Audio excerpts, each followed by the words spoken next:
पालकांना, सर्व पालक वर्गांना मनापासून शुभेच्छा देतो मी। आजच्या या समारंभामध्ये अतिशय चांगल्या पद्धतीनं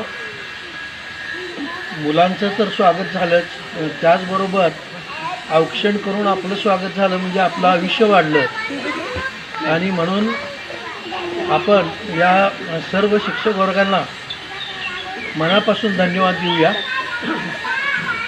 आजच्या काही समारंभामध्ये जे पालक बोलले त्यांनी आपलं मनोगत व्यक्त केलं। खरोखरी शिक्षणाचा जो दर्जा आहे, ज्या जगामध्ये, ज्या देशामध्ये शिक्षण योग्य, शिक्षणाची प्रगती होतो तो देश प्रगतीपथावर जातो, अग्रेसर ठरतो। मी या निमित्तानं या सर्व शिक्षक वर्गांना धन्यवाद देतो। शिस्तीबद्दल सांगायला नको, एवढी लहान मुलांना घरात सांभाळणं मुश्किल आहे आणि त्यांना इथं सांभाळायचं, त्यांना शिस्त लावायची, हे काम खरोखरी अवघड म्हणजे अवघड आहे।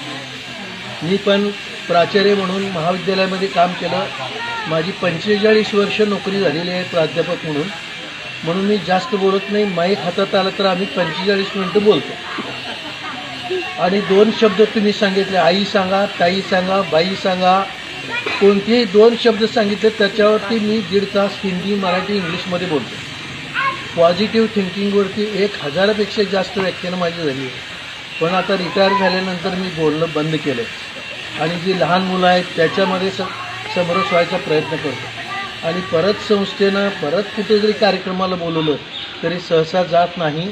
सांगण्याचा हेतू एवढाच आहे की तुम्हाला सगळ्यांना या निमित्तानं मी शुभेच्छा देतो।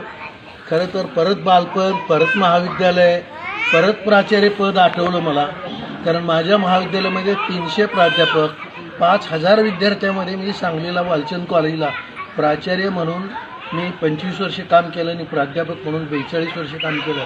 त्यामुळं शिक्षणामध्ये आणि शिक्षण क्षेत्रामध्ये आजची जी दुर्दशा आहे त्याच्यामध्ये ह्या मुलांना मोठं करणं, आता मॅडमनं सुद्धा आम्ही सांगतो की मुलांना चॉकलेट देऊ नका, त्यांना लॉलीपॉप देऊ नका, त्यांचं नावसुद्धा काढू नका, कारण ती घरात गेल्यानंतर 1-2 तास मागत बसतं।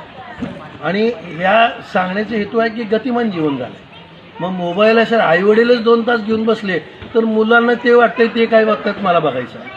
मग अगोदर आईवडिलांनी त्याग केला पाहिजे, आपणच मोबाईल घेऊन बसता कामा नये। म्हणजे ह्या बदलत्या काळाचा विचार जर केला तर अतिशय वाईट गोष्टी, वाईट सवयी मुलांना, हत्तीपणा हा वाढत चाललेला आहे।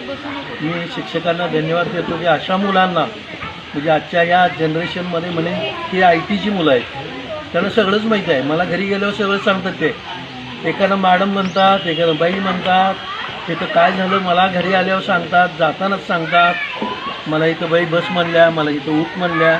म्हणजे इतकी ही जनरेशन बुद्धिमान झाली आहे। तेव्हा मी पुन्हा सगळ्यांना धन्यवाद देतो आणि मी थांबतो। धन्यवाद।